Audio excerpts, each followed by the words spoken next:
आजिकाली जीए टिकिए गीता बा भागवत पढ़िला सी कथा कथा के कहीदौची जे उद्धव 24 गुरु करथिले आमे आउ जणे गुरु कले कौन क्षति गुरु अनेक करा जाई पारे जणे कड़ खाली एलपी स्कूल ले पाठ पढ़िबो सी कौन ME school high school college को जीवनी एई परी अनेक बाजे जुक्ति टिकिए गीता भागवत धर्म आड़ को जाइतिबा लोक कही दउची केते भूल कथा कहिले।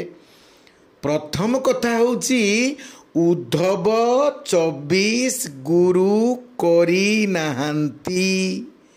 उद्धव जणे मात्र गुरु करिथिले से होचंती बृहस्पति।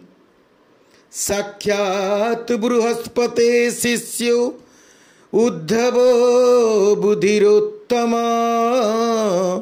ये श्रीमद् भागवतर श्लोकांश ये श्रीमद् भागवतरे वर्णना करा जाइछि।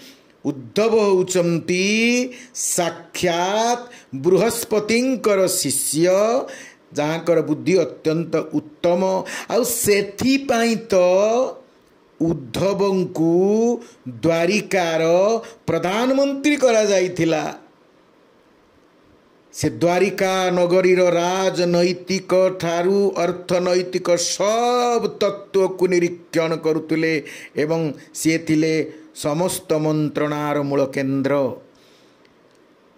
आ उद्धव ये गुरु करी नाहंती।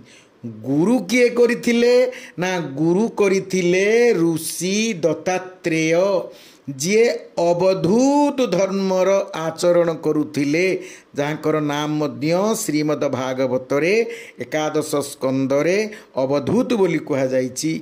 एवं जो भगवान कृष्णंकर पूर्व पुरुष जो जदुराजन से जदुराजा को अवधूत कहिथिले मु मोर शिक्षा गुरु 24 तत्व को करिछि एवं से शिक्षा गुरु हेले किए पृथ्वी से शिक्षा गुरु हेले वृक्ष से शिक्षा गुरु हेले सूर्य से शिक्षा गुरु हेले चंद्र कपुत कपुती अजगर इत्यादि इत्यादि एमाने होचंती शिक्षा गुरु।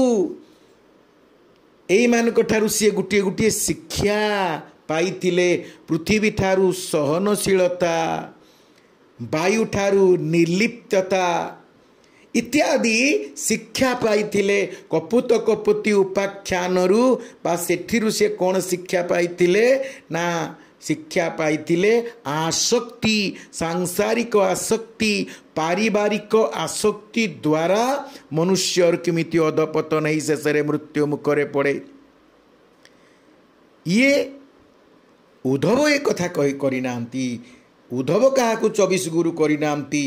24 गुरु करिथिले ऋषि दत्तात्रेय बा तार अन्य नाम अवधूत। आउ यही कथा जदुराजा को सी कही यही बहु पूर्वर उपाख्यानटा को भगवान कृष्ण पुनर्बार उद्धव को कही श्रीमद् भागवतरे। मनीष एतिकी कथा बुझी पारुनी।